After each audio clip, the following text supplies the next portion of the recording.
everyone. My name is Kelly Hines, and I'm the Collections Assistant at the DuSable Museum of African American History. Thank you so much for joining us today for Mondays at the Du. Today I'm joined with Skyla Hearne, who is our archivist at the museum. Thanks for joining us, Skyla. Hi, Kelly. Thank you for having me. Glad that you're here today. If you'd like to call in during our show, our number is 312-738-1060. And if you'd like to learn more about our museum, please visit our website at www.dusablemuseum.org, or you can give us a call at 773-947-0600. You can also stop by for a visit at 740 East 56th Place, Chicago, Illinois, 60637.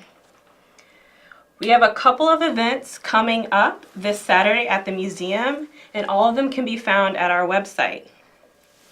From 1:30 to 3:30 p.m., we have a lecture/discussion on the scholarship of Dr. Anderson Thompson of Northeastern Illinois University by Dr. Richard Benson of Spelman University. This will take place in the Ames Auditorium. Also on Saturday, we're having an event in the theater, Lady Moses, The Life and Times of Harriet Tubman. This will be at 12 p.m. and tickets are available on our website. Through dramatic monologue, poetry, and song, Miss Cynthia Maddox provides a powerful glimpse into the charismatic life of Harriet Tubman, whose undaunted dedication to a better society has emphatically impacted the course of history. There will also be docent training in the boardroom from 12:30 to 3 p.m. So please definitely check out our website or any of our social media platforms. We're on Facebook, Instagram, and Twitter. And make sure to check those out for updates on events throughout the month. And happy Black History Month. Happy Black History Month, Skyla. Yes, happy Black History Month to you too, Kelly. Thank you. So this week we're going to be talking about the Hamilton Institute, which is the museum's newest endeavor. But Skyla, before we jump into that, would you mind explaining to our audience or those who may not be as familiar what exactly it is an archivist does? Sure. Thank you, Kelly, for asking, because people do hit me with that question all the time. So what do you do?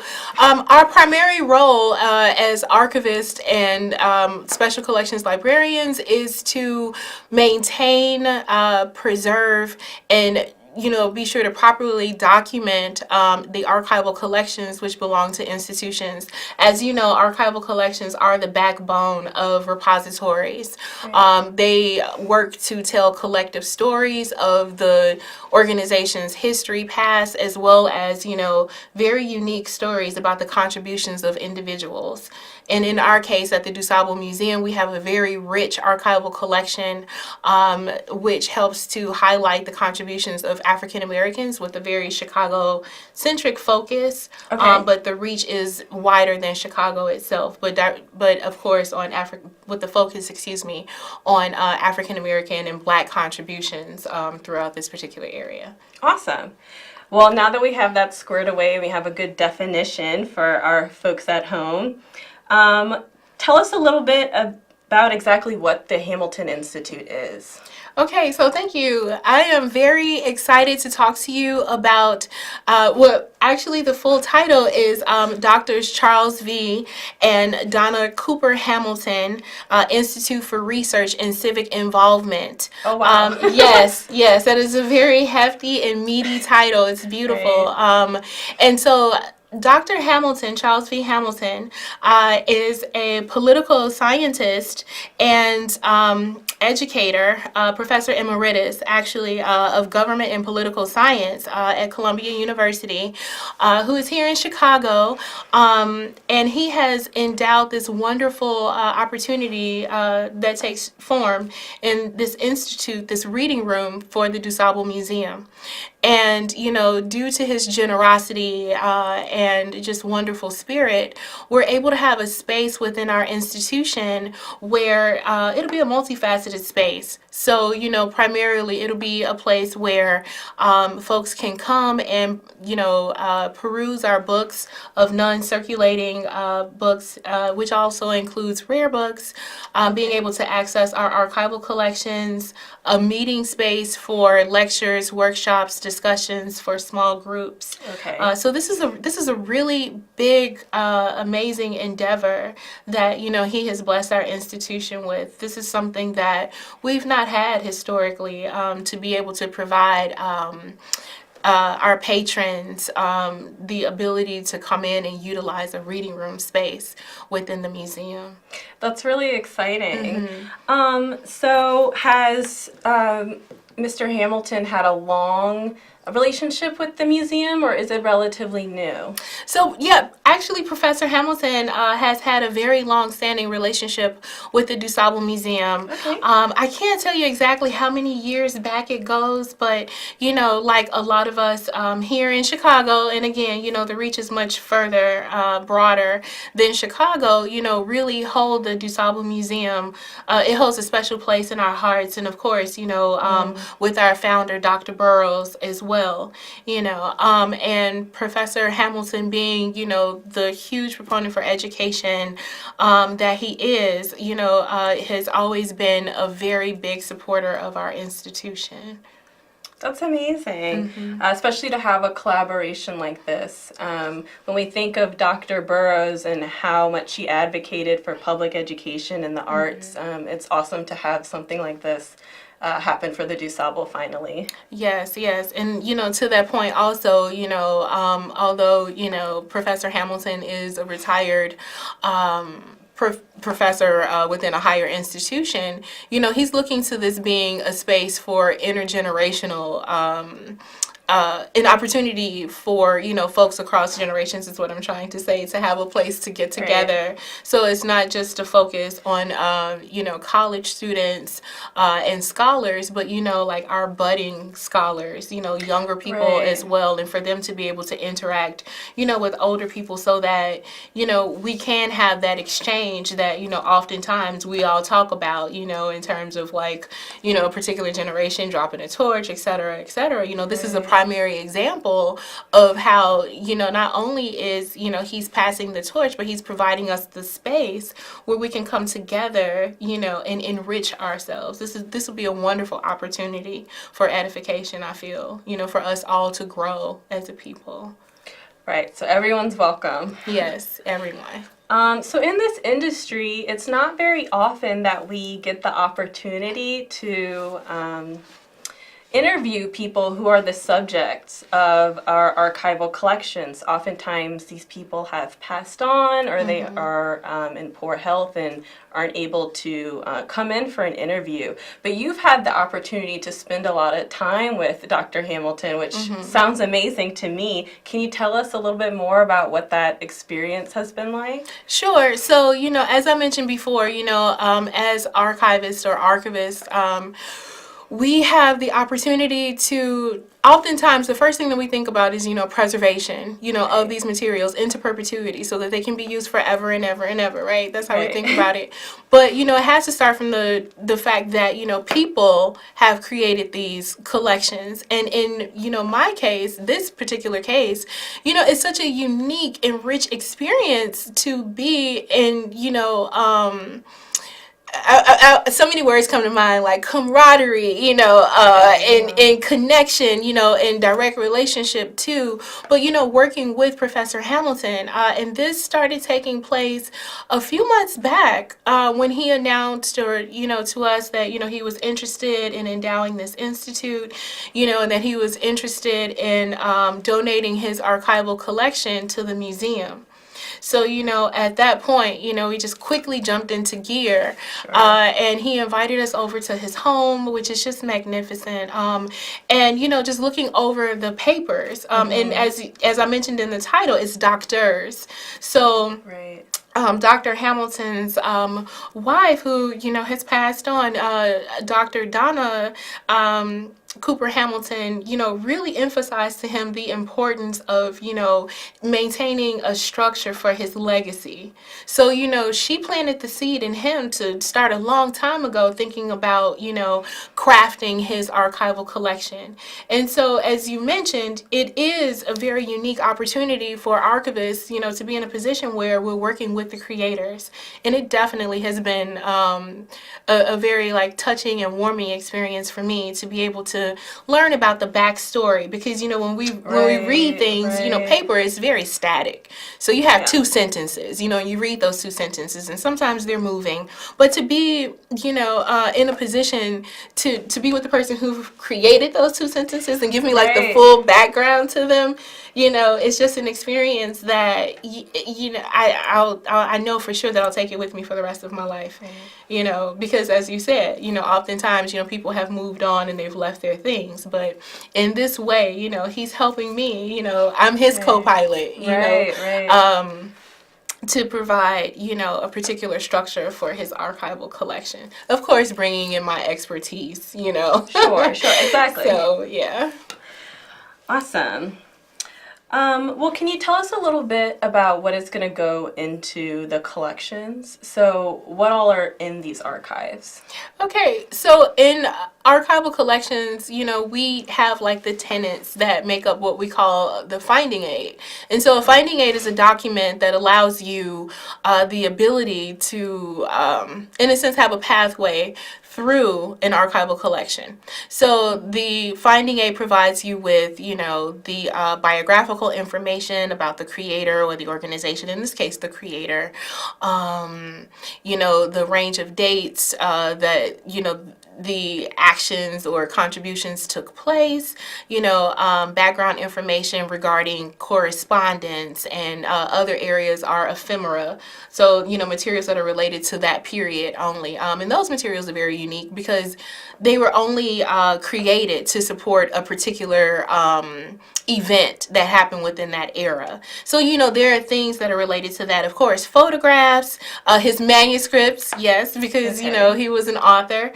One thing that I haven't mentioned just yet is that Dr. Charles V. Hamilton co-authored Black Power with Stokely Carmichael. So, there's the manuscript for that. And you know what, Kelly? I'm going to stop listing things off because, those are our treasures that we have in our collection. So, I'm inviting you out there, once the reading room is open and once our archives are completely open en masse, to, of course, make an appointment with me and come in and see, what treasures exist within this really rich and, wonderful, very informative archival collection. But yeah, that's just a taste. A teaser. Yes, a teaser. Come on in.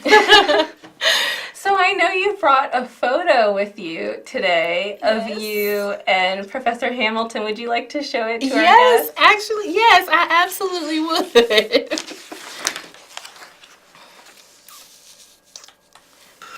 Look at that. Yes, yay, that's us. So, as you know, as all of us know, just last month was Dr. Martin Luther King Day. Right. And Dr. King Day is a huge day for us at the DuSable Museum. And during this time, we had, day-long activities, events, just some wonderful things happening. A lot of partner institutions came in, and StoryCorps was one of them. So throughout the course of the day, StoryCorps, along with some DuSable Museum staff and others, conducted interviews, oral history interviews. And again, Professor, I always call him Professor Hamilton, but Professor Hamilton graced us with his presence and, came to the museum for an interview. And what I really loved about Professor Hamilton's interview is that it was very personal and, honest, about his interactions and his relationship with Dr. King. They were the same age. If Dr. King were with us today, they would both be 88 years young. Wow. It's amazing to think about. It is amazing. And, at the time, Professor Hamilton was in and out of Chicago. Because he also had an appointment at Columbia in New York. Okay. But, he came in and shared with us a lot of his interactions and, the first time that he met Dr. King as well. So, it was a great interview. He's a very personable individual, very warm. Right. His personality comes out in everything, It never ceases to amaze me, the number of connections that come through through the museum. So many people are connected to so many icons in history. Yes, you just don't know. Oh, Right. Oh, it looks like we have a call. Hello. Hi, how are you? I'm fine, thank you. I really enjoyed the show. My name is Ruth, and the Hamilton Institute sounds really, really interesting, but I'm trying to visualize, do I just come to the museum and go into the room and I'll see all of Mr. Hamilton's things, or how does it work? How do I get to see this or enjoy this institute? okay. Well, It's a great Ruth, question. yeah, thank you for your question, and let me help you to paint the picture. Okay, so as we've stated, the Hamilton Institute will take shape in the form of a reading room, and so let me help you to think about it like this: if you were to enter, say, like a special collections room within a library, so when you walk in, there are these beautiful objects for you to view, maybe not necessarily touch, because in a sense it is an exhibition, and so we will have some things from Professor Hamilton's personal collection, some objects there for you to view, as well as, this is one of my favorite parts, Kelly, there will be a non-circulating library. So we will have books, that you'll be able to, just as a patron, because your question was, what if you just wanted to walk, into the museum and see what this room looked like. So, we're always ready and open to engage our patrons, so if you were to just walk in, that is what you would see. You would see some things on display that are part, or that have been a part of his collection, that have been gifted to the museum, an arrangement of books, rare books, very rare books, which will just be on display. So you may not necessarily be able to touch those, but then there will be books that you will be able to touch as a part of this library, interlibrary system that we'll have. But so far as the archival collections and accessing our archival collections, Ruth, you would have to make an appointment with me. And inform me ahead of time which collections you were most interested, or is most interested in looking through, researching, etc. Because I know all the time that folks don't necessarily want to conduct research; they're just interested, and I'd be happy to address whatever your inquiry needs are through this appointment. And then at that point, I will pull the materials, and we will meet there in the reading room where you will be able to utilize the collections. And how would people be able to contact you? Should they just go to the website, or is there an email that they can contact you at? Sure. So actually, people would be able to, we can pull up our information to our website, but so people would be able to contact us or contact me directly on our website.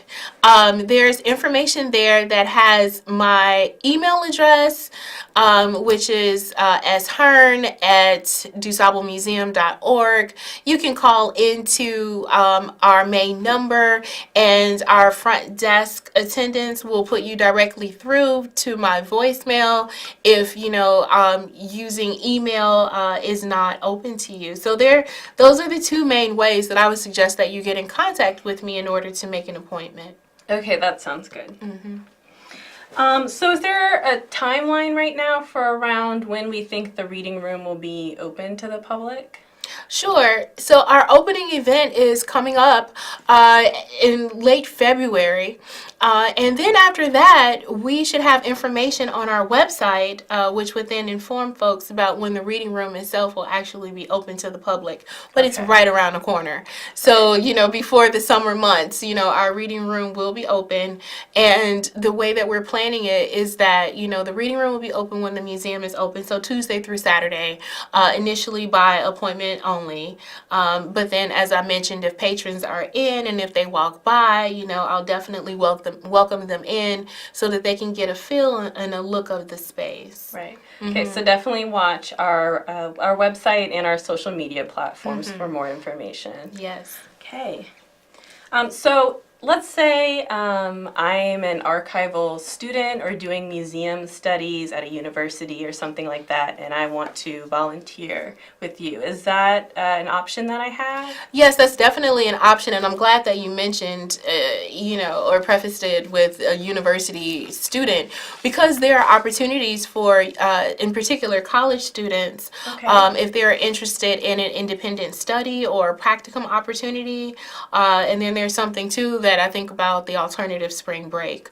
So these Okay. are all opportunities that students can have that will help to build them as they decide which position they may want to take as they become information professionals. But then, so Right. far as other folks who are not students, yes, there's definitely the opportunity to volunteer. And again, you can please email me you can email me, to address your volunteer, I won't say concerns, but, I'm drawing a blank here. Interest, Yes, your questions. volunteer interest, thank you. Just Right. So yes, you can please email me again as Hearne at DuSableMuseum.org, or call into our main line. And our front desk folks, who are absolutely wonderful, will send you through to my voicemail, and I will return your message. And it would be great to have some volunteers in. Sure. Nice. Mm-hmm. So something I was also thinking about, Skyla, was that our viewers at home might have some documents or archival materials for their family or loved ones that they have, and then they might want to know how to care for those things properly. What are some beginner's tips or good resources for people if they want to start taking care of their own archives? Okay, thank you for that. The first thing that I would say is remove whatever it is that you have from the attic or the basement or the garage, if you do have them in those places.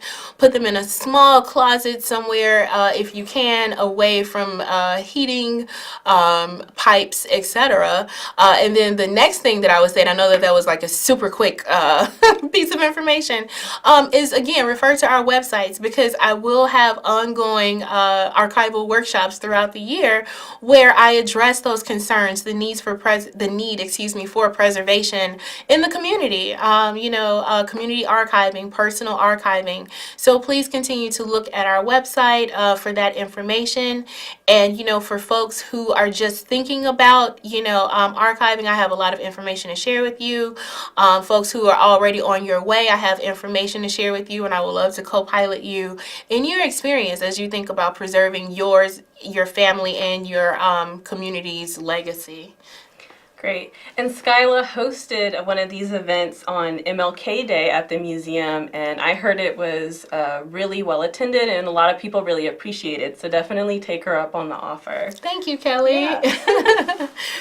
Well, I, for one, definitely can't wait to see the Hamilton Institute Reading Room open. I'm really excited for all the opportunities that it'll offer to our community and to the wider Chicago area.